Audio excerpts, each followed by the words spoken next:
I graduated on aid from somebody. So I came up with a brilliant idea and showed them how you can come to India. Because I got $16 million order at that time when India did not have foreign exchange. How a girl who reaped dividends with your scholarship upgraded her entire family.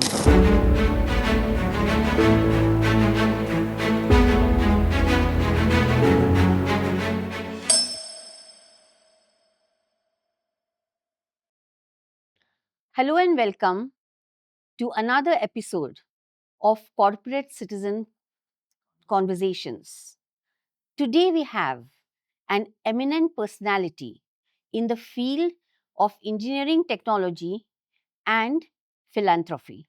She is Mrs. Lila Poonawalla, the first mechanical engineer who worked on the floor of a manufacturing unit, rose to be the managing director of Alfa Laval, also the MD of Tetra Pak, both being the Swedish companies.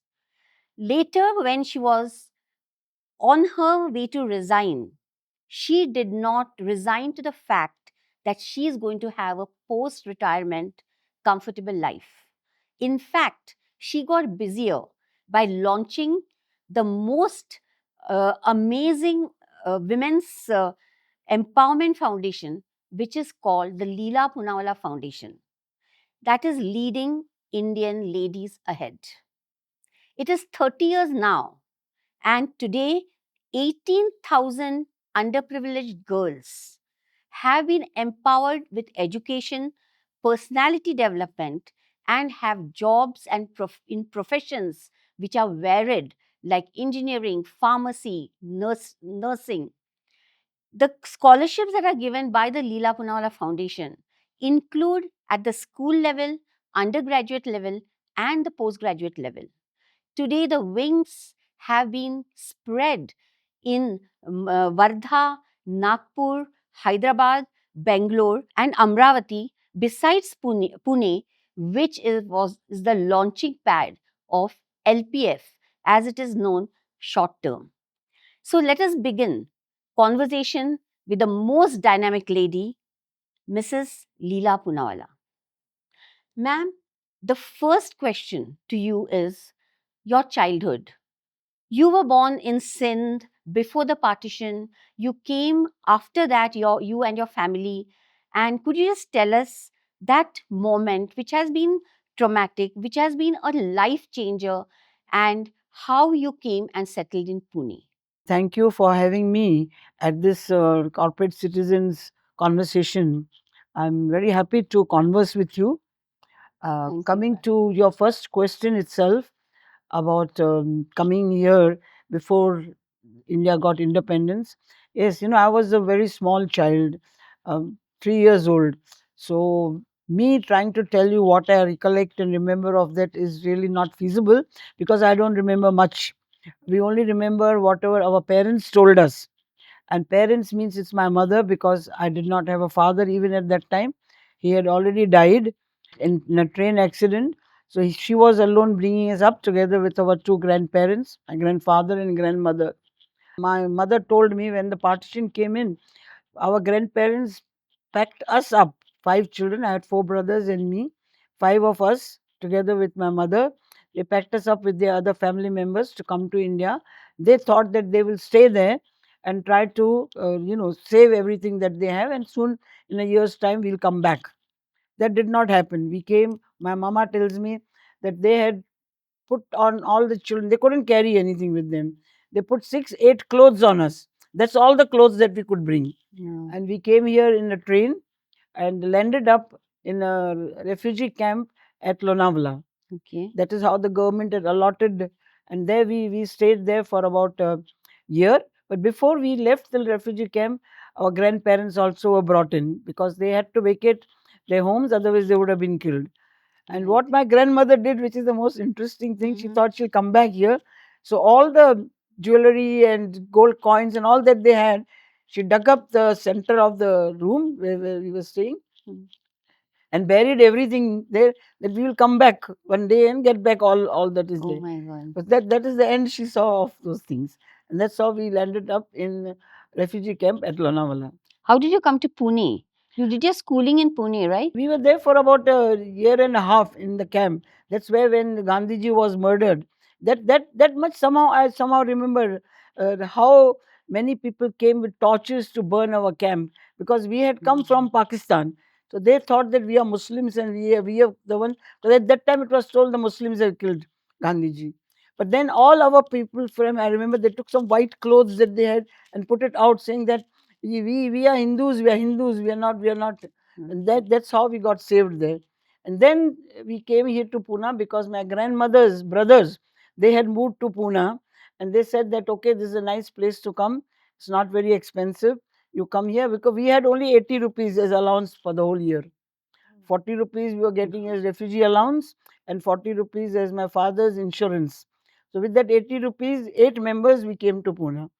My grandmother's brothers helped us to find a little house, and we that's where we stayed. Small house, common toilets, common this thing in Shukrwar Pit in Pune, and that's where my life started. Like that's like such a traumatic kind of a episode that you've just mentioned. And despite like so much happening, your parents, your mom and her brothers educated you. So tell us about how she thought that education was so important for you, and particularly you because you were a girl. And at that time, education didn't mean much for the parents to educate the girls. So tell us about it. That is true. Actually, I don't know why she did that, but first of all, talking about my 4 brothers, I had 3 elder brothers to me. uh, they did not get a chance to get educated because there was no funds. When my elder brother was about 12 years old, he has to start to work. Again, my grandmother's friend, who had shops in Chennai at that time, Madras, she said that, okay, you send your grandson there, we will try to give him. So he was the one who was first, my elder brother is the one who went to Chennai, Madras, and worked in a sari shop. Kishan Chand Chelaram, that is the sari shop which is still there on the main street of Madras, if you will see. So there he started folding saris, keeping in, and his first salary when he sent, he money ordered it. That time money order used to come. Yes. And my grandmother, at least this also I remember, my grandmother was in the kitchen cooking. She was cooking, making chapatis, and the postman brought the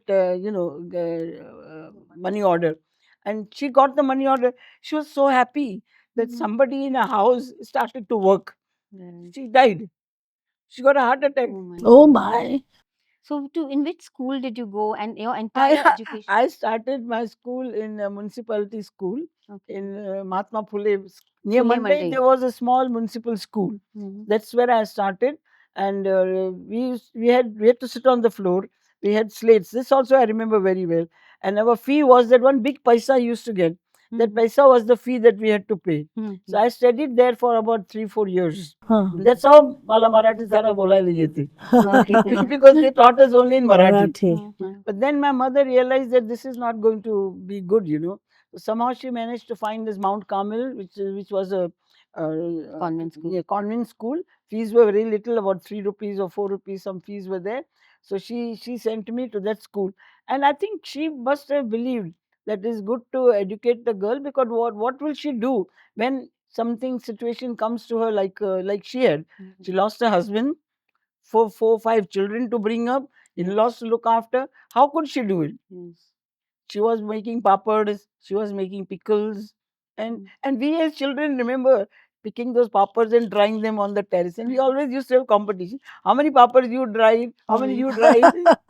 Yes. So this is how our childhood games were there. Yes. I was with boys because there were no girl in the family, playing Vitti Dandu on the street in Shukrarpet, Chinchki Talim, that's where we were. And we go walking to school. We did not have money to pay for the buses. So we used to go to school at Quarter Gate, Nanapet. That's where Mount Carmel School was. Okay. And that's how childhood happened. So you finished your schooling, and you must have been in the merit list, I suppose. Well, I won't say I was in the merit list. I studied in Mount Carmel, and luckily or unluckily, I was always failing and getting promoted till about 9th standard. At that time, we had 11th standard classes. Yes. And I got a very wonderful teacher, Mrs. Sundarji. Mhm. She called me one day and said, Leela, you are a clever girl. Why are you not studying? Why are you failing? I was always used to be failing 2 subjects and get promoted. Like they Okay. say, ATKT. Uh-huh. We Which get two promoted. subjects were those? Normally, it was mathematics and geography. Yeah. So Okay. she called me one day and said, "You are clever girl. Why do you not have motivation that you should you don't you want to grow up in your life? Don't you want to become something in your life?" She scolded me a lot. And then we had one mathematics sir Pansi, only men teacher in the school. Mm. All others were women. He also told me, Leela, you are good at mathematics, but you're not using your brain. So I said, okay, you're giving me a challenge. He says, yes. They both gave me a challenge. And I studied. And that particular year, after the scolding I got from both of them, and the confidence they showed in me, I stood second in the class. Oh, Wow, that's wonderful. wonderful. And then I have never looked back. Then SSC I got distinction, and therefore we had 11th standard there. Yeah. Therefore I got admission into Ferguson College because you needed more high marks to get admission into Ferguson College. Yeah. I did my inter science in Ferguson College, and then got admission into engineering college. So at that time, engineering was like absolute no-no for women. Yes, of course. So why engineering? Like why not just home science or something like that? One would expect. Actually, when I was in the college in Ferguson College, my brother by that time had started to work. He had gone to Nigeria, so he had some funds. So he was in charge of the family. So I needed his approval to do further whatever I want. So I wanted to become an air hostess. I Okay. wanted to travel. And so I told him I want to become air hostess. He said, that's not allowed. I said, I want to become air hostess. He says, no, no air hostess. At that time, air hostess only Anglo-Indian girls used to become. Okay. Because it was not supposed to be good for Indian girls. Yes. So then what to do? I said, okay, then I want to become an engineer. Because I knew he'll say no to engineering. Right. Because no girls became engineers. So I said, no, he will say no to engineering, so he'll have to give me to become an air hostess. But he said, you can become an engineer, but no air hostess. Oh. That's how I got into engineering.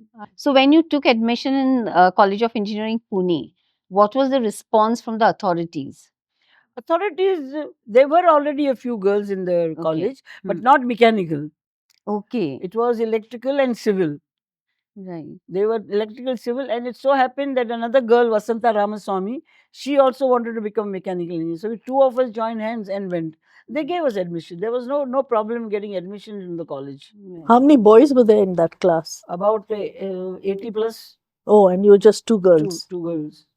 So you completed your College of Engineering, Pune, and I'm just going now fast forward as to when was the seed sown in your mind and how about the empowerment of girls, about or having such a kind of foundation. No, that was, you see, first of all, how I did my engineering is important for you to know. Right. Yeah, Okay. we had no money. My mother, even my brother started to earn, but remember, so many people had to be supported. Yeah. Grandfather was getting old, so medical expenses, mother, so all that, money was not enough. Again, grandmother's friend, those Kishan Chand Chelaram, Murli's wife, Murli's mother, we used to call her Murli Amma. She is the one who came forward to give me money to pay for my fees. Okay. And so I graduated on aid from somebody. How much was the fees that time? That time it was about maybe roughly about 400 or 500 rupees. A year. Yeah. Yeah. And Even that was not easy to get. Maybe Yeah. 5,000. I don't remember. Right. which year are you talking about? I'm talking about 62. I got admission. Okay. So how did you 64, do in 67 I mechanical passed out. engineering? How did you fare in the engineering course? Engineering course first year no good, second year no good. Then Vasanta's whole family was very technical, and our father was very clever man. He was a scientist, so he called both of us. Said that if you all want to continue, you better study, and if you don't want to continue, leave and come and sit at home. So we got again a thrashing from somebody. And therefore, I started to study in Vasanta's house along with Vasanta under the guidance of Vasanta's father. Wow. And that's how I was not going for exam. I had not studied. When the final exam was coming, I said, no, I'm not going for exam. I have not studied. He says, you jolly well go. It is better to fail than not appear. So he made us study and go. We sat and both of us then got distinction and we passed. Okay, that's fine. Yeah. So that was in 1965 you passed out? 67. 67. Okay. So tell us a bit about your corporate Life. jobs that Yeah, you yeah. got After How you did you passed out start of your career? yeah. I started my career by getting employment in Ruston and Hornsby. There was Dr. Kave Barucha. Mm. Yeah, he was our doctor. So my mother told him she's now passed some job for. So he was the doctor in Ruston and Hornsby, a company doctor. So he talked to them that because girls no up here tried to go to Bajaj, they didn't give me job. Kirloskar's didn't give job. Firodia's nobody wanted a girl. So he talked to and it was a British company. So they said, okay, we'll give her a trainee apprentice job. So they took me as an apprentice, and I started the job apprentice, and that's where I met Firoz. Okay. See, after I got an appointment, they told me that now you have to take a bus from Pulgate. Yeah, a bus will come, and there'll be one Mr. Poonawalla, Firoz Poonawalla, who will receive you and take you to the bus stand where you have to go. So you meet under the Majestic. There was a tree outside Majestic before they came Okay. into Hmm. expansion of roads. You stand there. He will come in the morning and he'll take you from there. So my elder brother Mohan, he took me there, and we were waiting there, and Firoz walked up because he was living in Pulgate only. So he walked up and came. That I'm Mr. Punala. I've come to pick up her to take her to the bus stop. So my brother looked at him and said, "She's very small." I was very small, hardly 21 starting. And please take care of her. He says, "Don't worry, I'll take care of And he's taking care of This is you. yeah. So her." that's Then he how. took me to the bus stop near Lucky. Good Luck Ah, restaurant is there. ah, From there, the bus used to come. ah, And ah. that's how we started our life. He was also working He in. was working. He was the quality manager there, and I was an apprentice. So in my apprentice term, I got a chance to go to him also, work under him in the circulation. So that's why he says I was boss only that time. Right. And thereafter, which were the companies that you worked for? I Both. just worked for Rustin and Hornsby, Huh. and there I spent some time learning everything, assembly, and all on the shop floor because I wanted to be on the shop floor. And then, as it developed, Firoz and me, we fell in love, and we said we will get married. And once we decided to get married, then we had to change job because Rustin and Hornsby had a policy that husband and wife cannot work together. So obviously he was getting better salary than me, so I had to leave. So I left the job, and luckily so After how happened many years in Ruston and Hornby? about a year, Just a year. little less than a year. Okay. So you were very quick at it. Yeah, very quick at it. And I was Jangli Maharaj Road. There's a bus stop there opposite the temple. So my brother's shop was there. So I had gone to see my brother, and I was returning back to catching the bus to come. I met one of my hockey coach, Victor Alice. Mhm. He was standing there. He said, "Oh, hello, Leela. What are you doing here? Playing hockey?" I said, "No, I'm not playing hockey. I'm looking for a job. Mhm. I don't have a job because I told because I was in Rustins. Now I cannot work there." So he says, okay. He was working at that time in Vulcan Laval, and he was working as a sports in charge, administration in charge, and there was a manager in charge of production, senior manager, like vice president, De Silva. So being Victor Ellis De Silva, they were a little bit close to each other. So he told De Silva, "I've got a friend like this. Why don't you try? She's a good girl," and so on and so forth. So they were quite interested to see who this girl is. Mhm. So they called me for an interview. And as bad luck would have it, on the interview, my brother was taking me on a scooter. And at Maldakka, he stopped for the signal. And then when he started, I was not holding, so I fell down. Well, he dragged me Oh. on. So my whole arm got damaged. Oh my But God. anyhow, we went for the interview. He took me for the interview. And there, there were about 8 men sitting to interview me. And I went alone. And they're shaking hand, my hand was paining so much. But I can't tell. As if I tell, they say, "You're a girl, no, you can't even shake hands." But anyhow, the interview went through. One stupid question, technical question I expected them to ask me. But that Marathe, who was the HR, that time it used to be called personal manager. Yes. When his turn came to ask, he said, "You say you want to work on the shop floor?" I said, "Yes, I want to work on." He said, "You know how many men are working there?" I said, "Yeah, workers must be working there." What will you do if you work there and one of the worker winks at you? Oh. Now, a young girl like that, what kind of question to ask an engineer? I got mad with him, but I can't tell him that. I said, "I think, sir, I will wink back at him." That's a good one. That shocked him. So what? Gosh. I said, "See, sir, I will do that because if I come to you, sir, to tell you, complain that he is bothering me, what you will do, you'll tell me, you'll remove me because I'm one. You can't remove all of them. So I might as well make friends with him." Hmm. Well said. Very well. That's how my life started, and I really made friends with all the workers. They loved me, actually speaking. They used to call me sister. The developed sister. They used to finish their day's work in the last 1 hour, 1.5 incentive hour. They used to give me to. I worked 4 years on the shop floor Oh, in wow. Vulcan Lawan. I know everything about how to manage machines, fabrication, welding, everything. Barucha was there in welding shop. Once I was welding, he got so mad with me, came and fired me. I said, but sir, I'm doing work, and why are you firing me? He said, you're welding a machine, a tank, a vessel, which is under the Lloyd's inspection. And they require qualified welders, not stupid people like you. Oh God. Now you spoiled that whole vessel because it was not welded by qualified welders, so it won't pass Lloyd's inspection. So this is how I learned. Yeah. And that is why when Feroz used to also come, because in that training period, I went through training again in Vulcan Lawan. I had to write every week a report of what I've learned. So Feroz used to come home, sit in my house, and dictate to me how to write the report. Till now, he is dictating to me how to write reports. So Right. this is how our life was. So how many years did you serve in Vulcan level, and when did it become Alpha level? I became, it's about 19 years, Vulcan Lawan. Okay. I became MD at the end of my 19th year. Okay.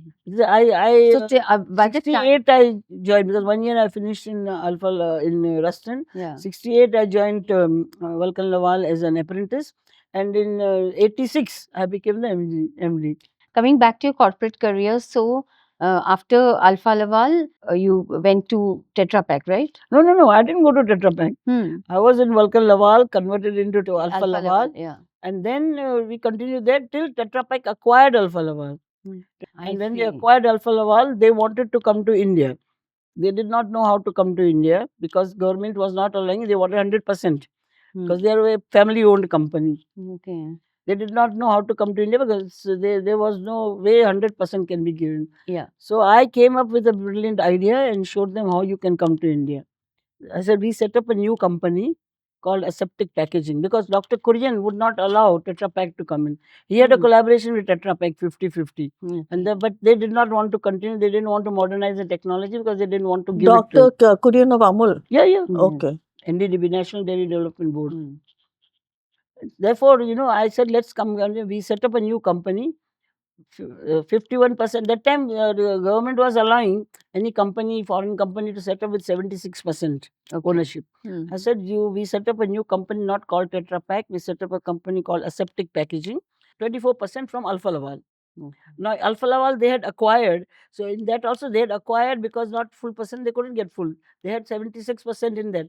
I said, out of that 24% of Alpha Laval in this aseptic packaging, which is your company, 76% still will come back to you because it is yours. So, it's very minor, goes to the public. So, that idea they liked. That's how Tetra Pak I brought into India. Okay. They made you managing director at that time? Yeah, because I had to manage the whole business, registration, do building, acquiring land, building the factory, all that I did. So I was running two companies at one time for about 3 years. Leela, while you were in this position, did you encourage girls to join the companies you worked? I didn't encourage girls, I preferred girls. See, if there would be an application, but obviously they had to be, but if they would, I would definitely want them to go through training. I did take them. If there was one vacancy and two people applied, I will give a chance to the girl. That is true. But if the girls did not perform, like they took chutti because this one is not well and that one is not well, I used to, and then I told them, either you work here or you get out. Which still, I don't like people taking leave. You had Swedish bosses. So what was their impression about you? Like, they knew that India was at that time not really where women worked in corporates. So, like, what was the impression of them about you? What brought me into the attention of Swedish bosses is my Russian business. I made such good success of the Russian business that I came into notice with them, because the Russian business was, when we in India and Soviet Union, USSR that time called, were having rupee trade agreement. Yeah. So I found a niche of how to get into that agreement, our equipment, because Russia needed at that time food processing equipment, and they had no foreign currency to buy it from Sweden. So they wanted from here. So I put in my pool in there, because we could import from Sweden 60%, add 40% value added, out of it 30% was profit, 10% was labor charges, and re-exported to USSR in rupees. Okay. And against those rupees earning, they used to buy leather, blankets, and all that. That was the trade, and we used to buy arms. So that was a trade agreement between the two countries. And Okay. Sweden was very happy because I was buying equipment from there. I would go to Sweden, negotiate with them, negotiate terms, conditions. I used to get good profit for our company here, Mm. and then executed. Execution was very important, which I used to do. We worked very hard. We put up another plant in Satara to be able to assemble those plants. I used to go early morning at 6 o'clock to Satara, return back in the evening. My manager, Dattu Babu, we used to call him, he used to go in the night because we had to execute this in fixed time. Wow. Otherwise, we will lose the order. No, but you had a jet set life in the corporate. So anybody would have an ambition that after post retirement, you do something bigger, and especially you were with multinational companies. So when was the seed of a completely opposite, mission that you pursued of having a foundation for underprivileged girls for their education? The seed must have been formed when I was getting help to get education. I don't think I had consciously made the decision, Yeah. but that must have been there because when I was celebrating my 50th birthday, Firoz had started to earn well. He had his own business. We set up his business, floriculture business, and so money was not our key issue. That Yeah. I must continue to work and get more money. That was not the issue. So when I became 50 years old, at that time, because I did so well for Tetra Pak, yeah, I put up the plant here, managed to get permissions, approvals, exports, all this. They were very happy with my performance. And therefore, when my 50th birthday came, they had a sort of a system, Tetra Pak, to give a gift to the managing director, who who's celebrating 50th birthday. So they wanted to give me a gift. Then I was not fond of jewelry at that time. Now I'm fond of it now. They wanted to give a piece of jewelry. They wanted to give being a Swiss headquartered company, a watch with diamonds and all. So they kept asking Feroz that what would she like to have? What would she like to have? The secretary of the CEO used to call up. He told her that she's not interested in either of these things. Then they said, what about a car for her? She's got company car. What the hell does she do with another car? Why don't you give her cash? He just thought of it. Why don't you give her a cash? Because we had been discussing, why not we do something for people? Because scholarship for girls had started even in Alfa Laval. Oh, Workers' daughters. Really? Through Alfa Laval I see. for higher education. So how many girls? That time, I think we must have given about more than about 3,000 girls. Really? In Wow, my that's something. in my but what three took you years. to higher education and not school education? Higher education, because I wanted to study post graduation. I didn't have money. So I felt that only graduation girls are not getting jobs, so they should study further so they can get into research. Because it was easier to find women research to do than to practically start to get into work. That's why I wanted post graduation. That's how I started post graduation. In the company, workers' children, I started SSC. That after SSC, anyone who wants to go to college, only girls. Of course, they had a lot of problem union with me that why not boys? Why not our sons? I Yeah. said, you go and educate your sons. We'll educate only your daughters. Okay. So That's how it started there. Yeah, that's And interesting. you gave full Full scholarships? scholarship to those workers' children. Children. Okay. Workers' girls. So when did you establish LPF?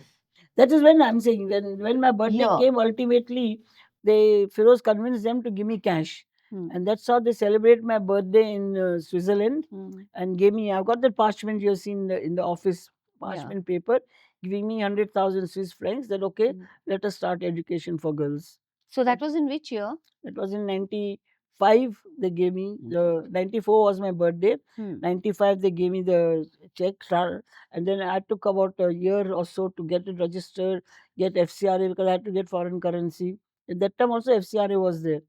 And therefore, first batch we gave in 96. So you left. And I was still in Alpha Laval. When did you leave Alpha Laval? 2000. Oh. For 4 years it was.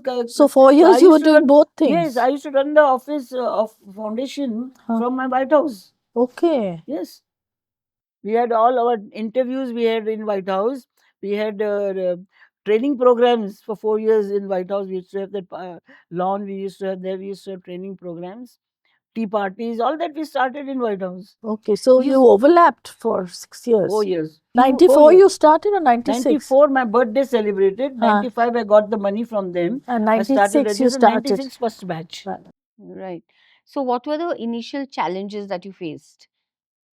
Like like, or was it like a quite smooth sailing from the beginning to Foundation was a smooth sailing because we were the focused. applications? Like, how many girls and how many We applications? used to get applications. We used to, I formed a trust.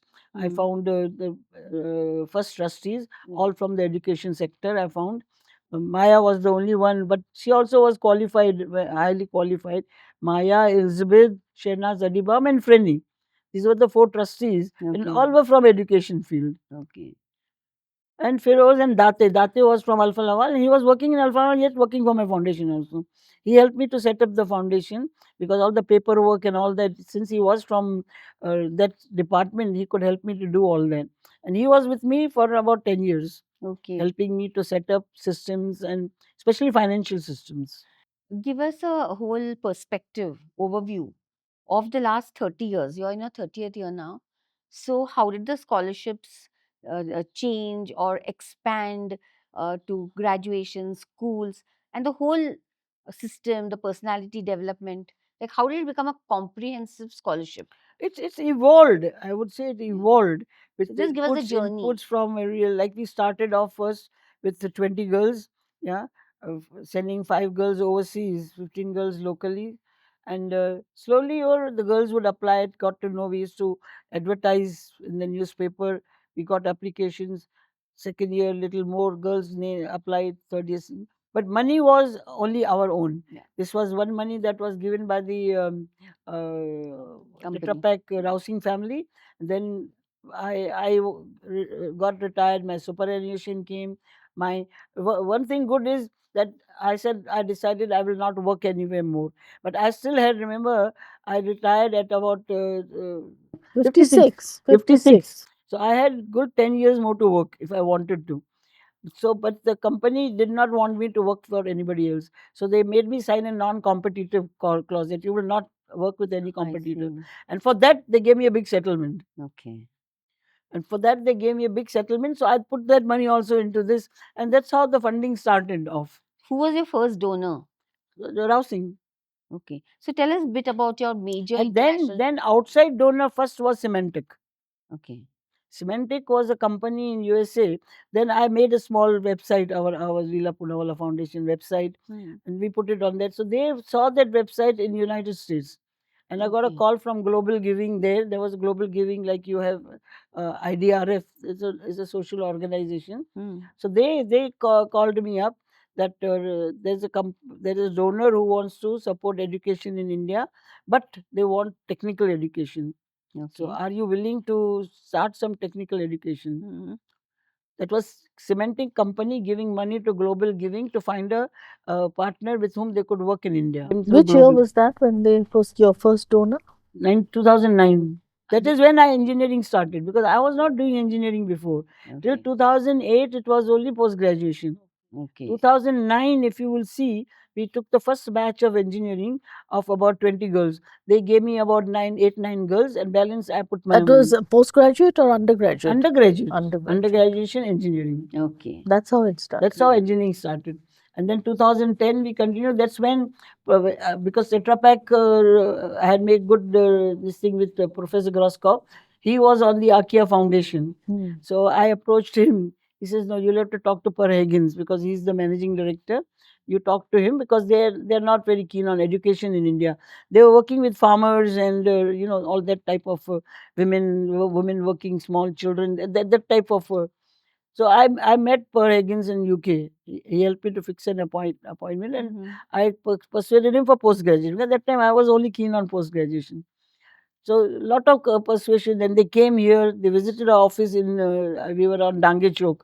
Per and that Vandana, they both came. They visited some homes of some of the children we were supporting, girls post graduation. They thought it is quite genuine. So he said okay, and they started with small 20-25 girls. For engineering? No, post graduation. Post graduation. We started post graduation 2011. Then they also felt that post graduation is not good enough. Why don't you do something more? Then they realized it's good. So they gave me engineering. Engineering post graduation for the first 2 3 batches were only post graduate engineering. Okay. Then they wanted me to get into Varda Amravati because they were buying cotton from Varda in that district.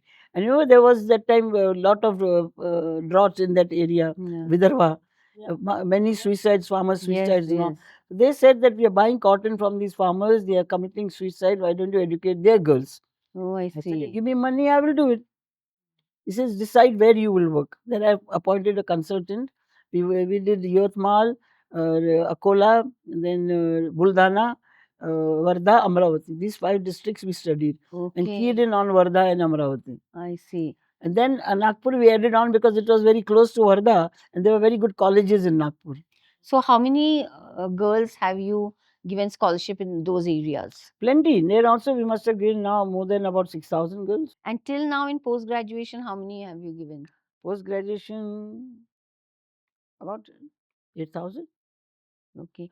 And Because we before, continued with post yeah. graduation. So, We what have is not the stopped post criteria graduation. of getting applying for the Lila Poonawalla See, Foundation? criteria has evolved over the period. Earlier it was 2 lakhs income limit, then marks 50%. Then we increased it to because more applications started to come. Then we made it 60% income to 3 lakhs. Then we further increased it to 70% now because more applications are coming. Right. 70% income level also because everybody's income has started to improve. Made it 3.5 lakhs. Now this year we made 5 lakhs, but our partners are not agreeing to this 5 lakhs. No. Partner says that why should you give scholarship to those who have 5 lakhs income? We want girls whose income is less than 3.5 lakhs. So some partners we have retained the limit to 3.5 lakhs, but 70% marks. Okay. And then we introduced pharmacy, we introduced nursing, we introduced B.Ed, we introduced physiotherapy. Then we withdrew some. It has evolved as we have gone on. From day one, we used to do training. Training means we are not doing technical training; we are doing grooming. This is from 96. Yes, they're from 96, first batch. Now you take When what we is used to have Maya Tadani, she conducting training programs for grooming, table manners, etiquette. We used to have Freddie Ma conducting training programs. We internally conducted. Then slowly we started to find friends coming in to do training programs, then official training programs. But we started like this. Training has been going on, largely grooming training. What made you want to do that? Personality, because the girls we were taking couldn't speak English, they did not know many manners, they did not know how to sit, how to carry themselves. So we felt that if they are going to work in the corporate world, they need this training. So that's how we started. Of course, evolving from all the trustees that we had. Not only my doing, I must give credit to my trustees also because they participated. They used to be at every training program. We had all of them coming in, sitting through the program. What about the school project? Like, tell us a bit about. Now you started giving scholarship to schools. What is the Schools also criteria? started How because many? of Goran Groskov. And which from which year? That also was 2011. He introduced me to another of his organization where he was the chairman of Biltma Foundation. Mm-hmm. So he said, you come and talk to them. Maybe you can get some funding. At that time, school was not there. So we had a meeting in Malmo with Jan Alk. That was the owner of Biltma. He flew in from Switzerland to meet me to discuss this because he did not know English at all. He knew only Sweden. So I was talking. Goran Groskov was translating, and it happened. So he says, that fellow didn't want to support graduation and post graduation. He says, I feel countries like India need basic education. So if you're willing to get on to children's education, I can think of supporting. I see. So I said, okay, I'll go to schools. So he said, how much money you want? Now, I was stupid enough because I didn't know how much money to ask. So I thought $500,000 is big money, in those days. So I said $500,000. He said, that's all. You invite me from Switzerland to come here to give you $500,000. Oh my God. He gave sign and he just went away. $500,000. Yeah, he was so upset with me that I asked only too little. Oh my God. Then So change your mind he then. gave me that for 2 years. Thereafter, he increased it to 700,000. He gave me more money. That's how I still have money for school. See, school, he gave me 7 batches. Leela, this 10 years of coverage, he Right. started from the beginning only. Beginning, $500,000 he gave me. I didn't have any school, nothing. So I got that money, I put it in the bank. started to earn interest. He was to come for the first school program we had to start. He had booked, plane was booked, everything. The stupid thing his pilot did, because he had his personal plane, they did not ask permission from the Air Force of landing in Pune. Pune is the Air Force. Defense Air So Force. they did not ask. Last minute before he's taking out, he sent a message to me, "Kya hoga? I cannot land, get me permission." I said, "You have to go to Delhi to get this permission. I can't get you." Then he lost interest. But he But he continued to give me supported. money. Then I told him about infrastructure. That's how we got money for toilets in Manchar schools. First toilet we built was a five-star toilet. You should see that first toilet in Arun Nigwekar, Vice Chancellor of Pune University, came to inaugurate that toilet. Toilet. Really? But then he gave me so much money in advance for all that till today we have his money out of his interest. He gave money for 7 batches. We Total, how much already have has he finished given? 14 batches. How much did he give in total? Total, he has given me 5,777, about $3 million. Only for 4 years he gave. He gave 4 times. After that, he became old and he lost his intelligence. His daughter was not interested. Too much money, she was not interested. And his granddaughter, I tried to get an appointment with her, but she's not giving any appointment. She lives in UK. So, how many students come under the school project? And how School many project. schools? And where are We the have got schools? now 14 schools we have got Okay. in Manchar, and slowly we started with 5 schools and Yeah. evolved over it. And now we must be having in school program, we've got roughly about 9,000. Oh, wow. No, That's not sorry, not 9,000, 3,000, 3,500. Mhm. But there are, multiple scholarships, 10 years, each one has got, so a lot of scholarships. If you take each year, we take them and add that as a scholarship, you've got close to around 100,000 scholarships you've given. Leela, what do you So- think is the difference between uh, LPF and other organizations that educate girls?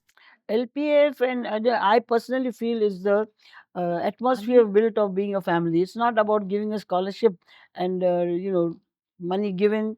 She monitor till the time she passes. She goes. No, we are in touch with our girls right through their life. Of course, we lose out of 100%. We must have lost about 30%, but 70% of the girls are still in touch with us, and they are kind of a family relationship. Like yesterday, a girl came from Canada. They will come and see us, they'll come and meet us, they'll tell us something about what they're doing, how they are doing, what their family is doing. They invite us for their marriages. They bring their little children, sometimes they bring their in-laws also. So it's more of a family. That is the difference between other foundations. Other foundations are not in touch with their alumni. They may be in touch with alumni for as alumni sake, but we are in touch with them as our family. Is it that you do, as mom and dad that they call you, is it that you do more than just give them scholarship and training? Yes, of course. They come to us if they have any issues, their problems. When sometimes they have, in COVID time, many of them contacted us because their parents were ill. They were in hospital, they needed support. Now, foundation cannot give that support. So we were there to support them monetarily, support them mentally, give them encouragement. They would come. Even now they come. When they have a problem with their in-laws, they come. Mhm. Yeah, principally girls, they can't go to their parents. They come to us. So, altogether, how many girls have you supported since your inception till now? Close to 18,000. And this And year we will be adding on. so, you have now got various groups, age groups. So, what, according to you, would you assess the impact of your foundation scholarship on these three grades of educational levels? Maximum impact is on graduation. Okay. So, could you elaborate on that? Although they are with us 4 years, but they are well positioned very quickly in 4 years. School children, yes, but it takes us a long time to get them. Now, the girls who are passed out, my four batches have passed out school. Mm. They're also doing reasonably well, but it requires a lot of effort to get that impact. Whereas graduation is 4 years. It's easier to monitor and get the result out of to see that they have done well or not done well. So, could you tell us the impact employability wise? Yes, them all graduation girls, I can say 90% of them are employed. And those who are not employed, not because they can't get jobs, but because they get married, family pressures, the society pressures, so they have to leave. But they become educated housewives. Don't forget, the education is not wasted. Yeah. They will educate their children, and they behave little differently at home, and about looking after the family. They're more disciplined. They're more organized. This all helps, but largely all of them are working. Could you, like, in your name a few girls like who have made a great impression Oh my and God. have really, had a lot of accolades? From maybe a rickshawala's daughter to somebody who's in IT. So could you give me a few names which you really admire? First girl, you take Jyoti Dalvi. She Mm-hmm. came from Parvati slum. Okay. When she came for interview, she did not even have slipper to wear. She came, but Mm-hmm. she wanted to go to UK. Wow. So we supported her, and she went to UK. What to do? What? Hartford University, Huh? chemical. Chemical engineering. So she, in the first 6 months, she discovered 3 new crystals. The college was so happy with her that they sent her further studies to do her doctorate in United States. She completed doctor United, and she started to teach in the university. How beautiful. She's still with us. That's There's wonderful. another Anushri. Anushri's father was a Hamal in our market yard. Okay. Yeah, she got admission into Cummins College. We supported her for Cummins College in Pune. But she was so clever that Cummins have got a scheme that they select 5 girls, one from each branch, to send to Purdue University in USA. She got selected to go to Purdue University free, and they give job also to in Wow. Cummins. So she got a job in Cummins. Now she settled down in Cummins. Her parents she has taken to USA. Her father has gone to USA for 3 times. He came to meet me. Now he is in touch with me.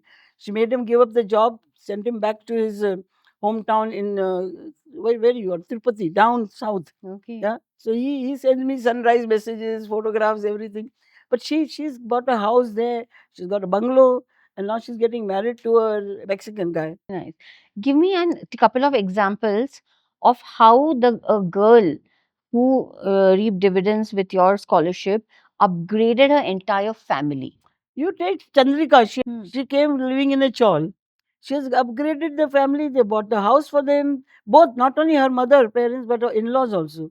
Yeah. Their house, their educated sister, education, everything. Their daughter's educated. She's now 50 years old herself. Very well settled down in USA. She's not the only one. Shalaka. I mean, they all upgraded their families. Yeah. You have been recognized by the government with a Padma Shri. Mhm. But in your journey, what kind of government support you got, and what kind do you expect? See, Padma Shri I have not got for the work that I'm doing, social work. I got Padma Shri for my success in USSR. I got I Padma see, Shri in for 18. corporate. Yeah, for 18/9 I got Padma Shri when I had not even thought of the Oh, foundation. really? Foundation Okay. came in 95, 96. This I got for my job getting success in USSR because I got $16 million order at that time when India did not have foreign exchange. Wow, So that it is is something new. I so never that knew. I got the Padma Shri. Social work has not been recognized by the government at all Okay. so far. What are your expectations about it? I don't expect the government to do. I mean, it's up to them to find out if I'm doing something good for the country or not. I'm happy doing what I'm doing, and I know I'm doing good for the country, because if you take, if you take each girl, mine, those who have passed on, now I've got 18,000 girls. Assume 10,000 girls are earning, and earning per year 10 lakhs of rupees. How much money I'm earning for the country? Wonderful. Economy wise, I'm Tell not saying us. I'm earning, but the economic development they've contributed to for the country. That is for the country to And the accept. social change that Yes, comes with it. social change, but Be, they have to recognize. I can't say the why are they not recognizing. right. It's not my job. Beyond your foundation work, as mom and dad, what is the role that you play for your girls?